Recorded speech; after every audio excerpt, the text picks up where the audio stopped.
Hello everyone, আমি সুরভি। জ্ঞানজ্যোতি coaching centre পক্ষ থেকে তোমাদের সবাইকে জানাই আরো একবার স্বাগত। আজকে আমরা আলোচনা করব north Bengal university 4th semester minor geography paper থেকে ইউনিট 2 এর কিছু গুরুত্বপূর্ণ সাজেশন কোশ্চেন নিয়ে। দেখো আমাদের প্রশ্নগুলি কি কি রয়েছে, কি কি প্রশ্ন করলে তোমরা পরীক্ষায় ভালো রেজাল্ট করতে পারবে। দেখে নাও। Discuss the condition, growth and world distribution of wheat. এখানে কি বলা হচ্ছে, গম চাষের জন্য যে অনুকূল পরিবেশ রয়েছে এবং বিশ্বে গমের বন্টন কিন্তু আলোচনা করতে বলা হয়েছে। ঠিক আছে, 2 নম্বর কি আছে, discuss the condition of growth and world distribution of rice. এখানে কি বলা হচ্ছে, ধান চাষের জন্য যে অনুকূল পরিবেশ রয়েছে, কোন পরিবেশে ধান ভালোভাবে চাষ হচ্ছে বা চাষ হয় এবং বিশ্বে ধানের যে বন্টন রয়েছে সেটা কিন্তু আলোচনা করতে বলা হয়েছে। 3 নম্বর প্রশ্ন কি আছে দেখো, discuss the conditions of growth and world distribution of cotton.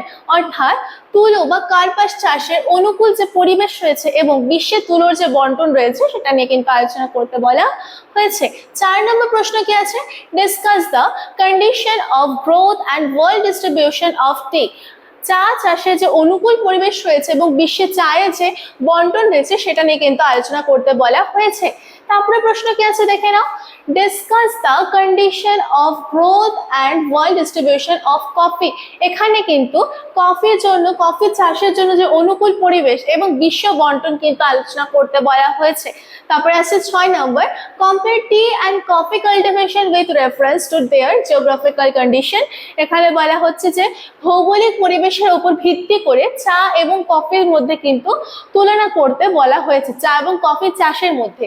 তারপর 7 নম্বর কি আছে, what are the major fishing ground of the world, discuss their distribution and importance. এখানে কি বলা হচ্ছে, বিশ্বের যে প্রধান মৎস্য আহরণ ক্ষেত্রগুলি রয়েছে সেগুলো কোনগুলি বা ক্ষেত্রগুলি কি কি, তাদের বন্টন এবং গুরুত্ব কিন্তু আলোচনা করতে বলা হয়েছে।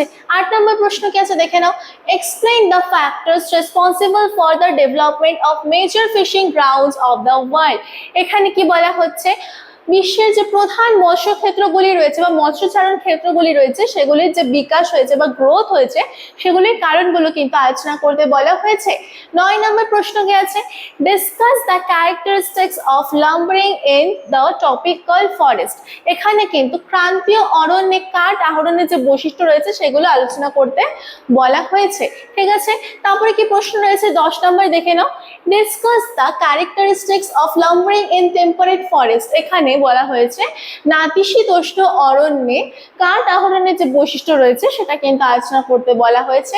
11 number, compare lumbering in tropical and temperate forest. অর্থাৎ ক্রান্তীয় এবং নাতিশীতোষ্ণ অরণ্যে যে কাঠ আহরণের মধ্যে সম্পর্ক কিন্তু তুলে ধরতে বলা হয়েছে বা তুলনামূলক কিন্তু আলোচনা করতে বলা হয়েছে। ঠিক আছে, তো ইউনিট 2 থেকে কিন্তু এই কটাই কোশ্চেন্স রয়েছে, ভালো করে দেখে নাও, একটা করে স্ক্রিনশট নিয়ে নিতে পারো তোমরা। তো আজকে আলোচনা কিন্তু এতটুকু ছিল।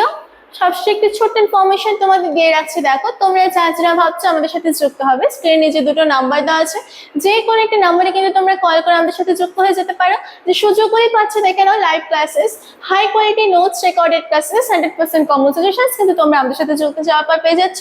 যারা তোমরা মেজর স্টুডেন্টস রয়েছে তার জন্য কোর্স রাখা হচ্ছে দেখো মাত্র 1199 করে, এবং যারা তোমরা মাইনর স্টুডেন্টস রয়েছে তাদের জন্য কোর্স রাখা হচ্ছে মাত্র 699 করে। তো দেরি না করে ঝটপট যুক্ত হয়ে যাও। আজকের জন্য ক্লাস কিন্তু এতটুকুই ছিল, দেখা হচ্ছে পরের ক্লাসে। Thank you.